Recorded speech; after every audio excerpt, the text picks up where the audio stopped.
My name is Mina Greenstein. I'm a graduate of the School of Art in 1956. Somebody talked about it, a neighbor talked about it, and that's how I found out about it. There was no advertising, there was no mailing. Plus, when I was applying for schools, I found out I didn't have to pay any money to take the test. And that was a major plus.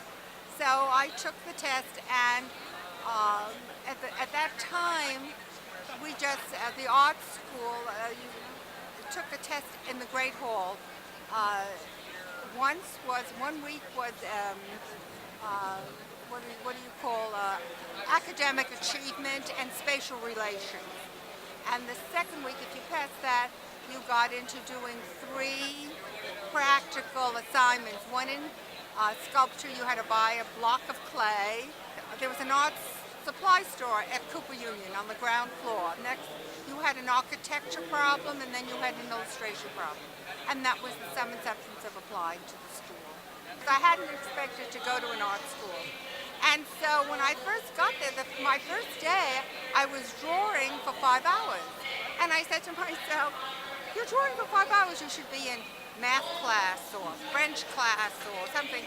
And here we had, at that time, the program was a full day of painting, a full day of sculpture, a full day of drawing, and then a half day of 2D or whatever. And the academics were secondary. So so later on, and I only got a certificate. At that time, Cooper only had a certificate program for art and architecture. And so I then went on to Columbia to get my degree. But it was a whole different setup. And they had an evening school too, so students would go to the evening school or to go to the day school. So it was a whole different kind of climate. It was really very laid back, and it was really lots of fun. And it was a very interesting mix, because there were students who had already had degrees from accredited universities, and so there was a mix of people who, like myself, who had never been to college, and people who already had been to college and were getting advanced instruction in art. Yeah, so it was really nice. And I mentioned the whole atmosphere around Cooper was different. It was really the old-time Bowery at the time. There were really drunks on the street and flop houses.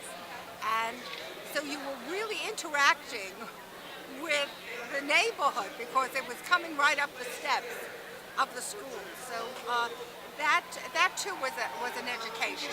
And the village was really the village. You know, it was what can I say? It was maybe more individualistic at that time. And it was a whole different New York. And also when I was there, the Third Avenue L was being taken down, and that also made a difference in the landscape.